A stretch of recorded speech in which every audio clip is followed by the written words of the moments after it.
Muito obrigado, Sr. Presidente. Sr. Primeiro-Ministro, uma primeira nota em relação a algo que aqui disse hoje e que tem a ver com os lares.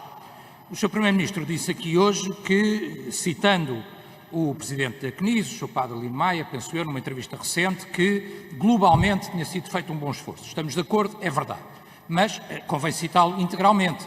Ele também disse, exatamente nessa mesma entrevista, que faltou material de proteção, faltaram e muito os testes, que o apoio da saúde não foi suficiente e que faltou algo que eu lhe perguntei há 15 dias atrás, que foi uma revisão justa da comparticipação em relação aos lares e ao setor social, dito por ele nessa mesma entrevista ontem ao público, poderemos ler ambos outra vez.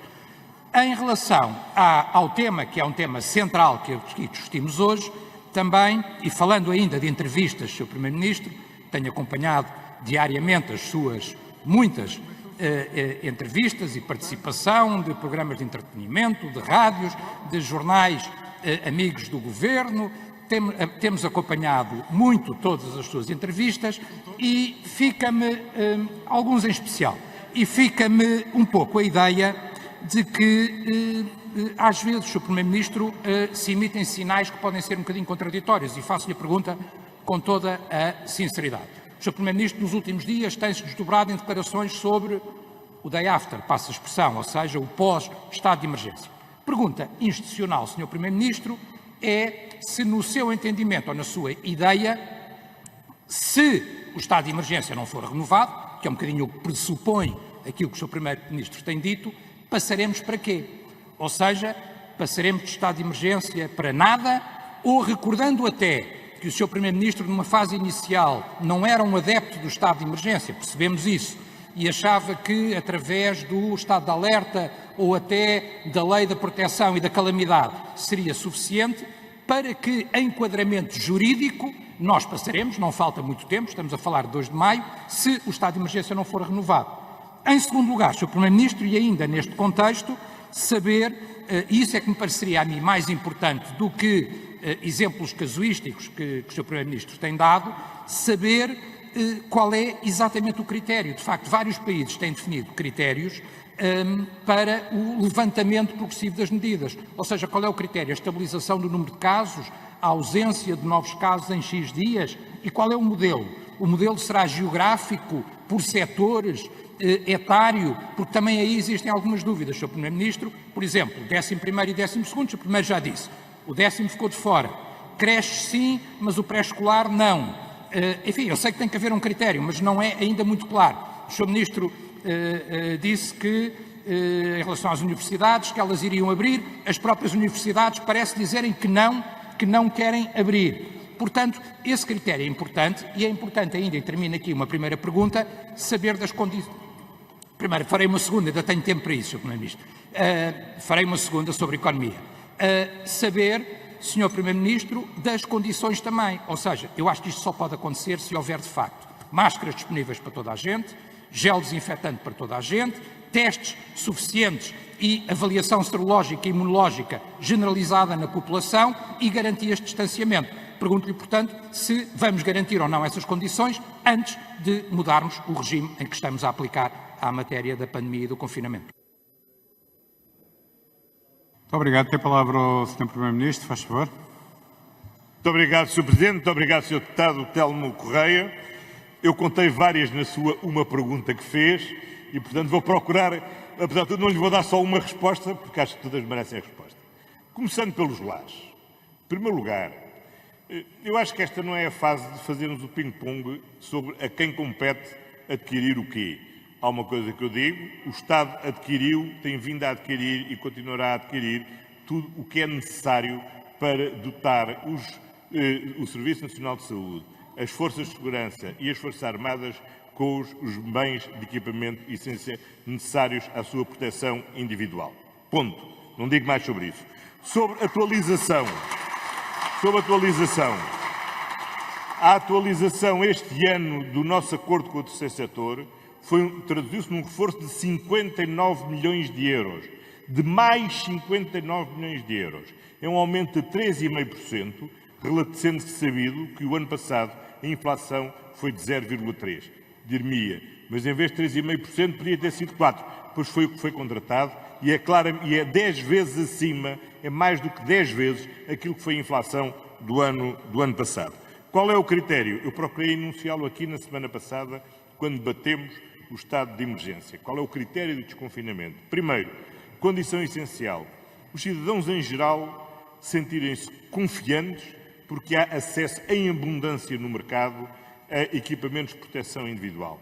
Máscaras, gel desinfetante, álcool, e isso em abundância significa o seguinte: não temos de andar entre a Farmácia União e a Farmácia Eusébio, que foi onde eu comprei as minhas luvas e as minhas máscaras, passa a publicidade, mas poder entrar no supermercado e estar nas prateleiras do supermercado, estarem máscaras de uso comunitário, estar gel, estar álcool e, portanto, as pessoas terem confiança que podem ter esse equipamento. Primeiro requisito que é absolutamente fundamental.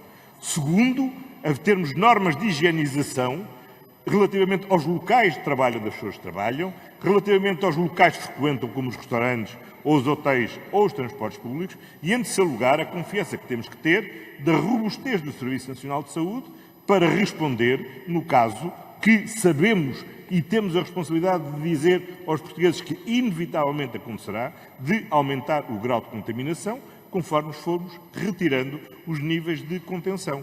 E que, portanto, temos de ter confiança que, se isso acontecer, o Serviço Nacional de Saúde está lá para, sem riscos de ruptura, poder responder a todos. E que a robustez do Serviço Nacional de Saúde se deve medir não só pela capacidade de responder à doença Covid, mas também pela capacidade de recuperar aquilo que foram o trabalho programado e que foi cancelado, ou o serviço adiado, pelo medo que os cidadãos têm tido em recorrer a alguns serviços de saúde e que, naturalmente, vão ter que vencer esse medo e ir ao serviço de saúde, porque, além de mais, estão a pôr a sua saúde em risco, não por via do Covid, mas pela via do não tratamento ou do adiamento do diagnóstico atempado de outras doenças que, infelizmente, continuam a existir, porque o resto das doenças não desapareceram com a essência do Covid. Muito obrigado, Sr. Deputado.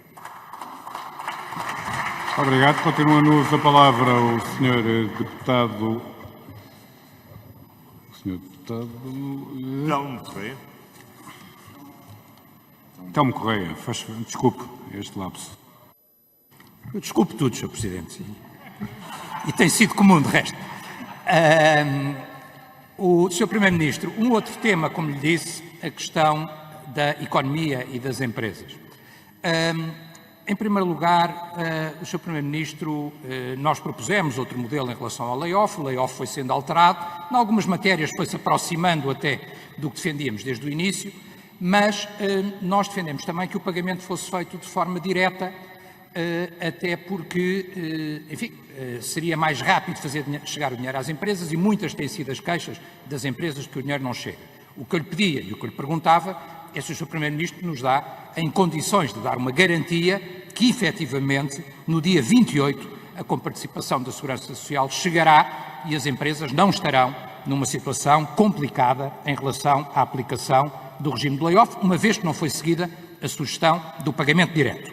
Outra questão ainda, que já foi aflorada, mas eu gostaria de insistir, a questão da burocracia em relação às linhas de crédito, Sr. Primeiro-Ministro, porque, de facto, precisamente para essas pequenas empresas que o Sr. Primeiro-Ministro tem referido, as pequenas empresas familiares, os restaurantes, os cabeleireiros, tantas outras que o Sr. Primeiro-Ministro tem referido, nós propusemos até a existência de uma espécie de apoio a fundo perdido. Fizemos essa proposta, limitado, avaliado, mas apoio a fundo perdido. Não foi esse o critério seguido foi o das linhas de crédito. A queixa é, de facto, ainda muito burocrática, Sr. Primeiro-Ministro. 9 documentos, diz o Sr. Primeiro-Ministro, mas há muitos pedidos. Claro, mas isso seria previsível, Sr. Primeiro-Ministro. Há tantas empresas paradas, os pedidos só poderiam ser muitos. O que eu acho, sinceramente, é que, obviamente, e o CDS até chamou aqui a banca, as audições que estão a ser feitas foram por iniciativa nossa, estou mesmo a terminar, Sr. Presidente, o CDS chamou aqui até a banca, mas não podemos pôr só a responsabilidade na banca, porque precisamente a partir do momento em que há uma garantia de Estado, o Estado é responsável por isso. E se o Estado resolve não dar apoio direto, tem que garantir que esse apoio não é burocrático e é eficaz. Muito obrigado. Muito obrigado, Sr. Deputado Telmo Correia. Por responder, tem a palavra o Sr. Primeiro-Ministro, por favor.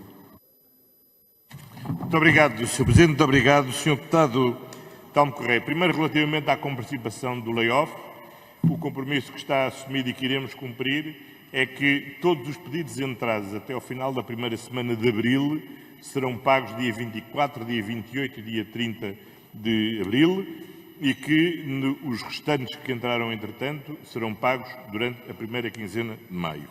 Segundo lugar, e relativamente ao apoio a fundo perdido. Sim, poderia ser. Agora, nós temos que ter a noção de que não estamos a falar do dinheiro de nenhum de nós, estamos a falar do dinheiro do conjunto dos portugueses. E que, portanto, nós temos que olhar para esta crise, mas também para o depois da amanhã desta crise.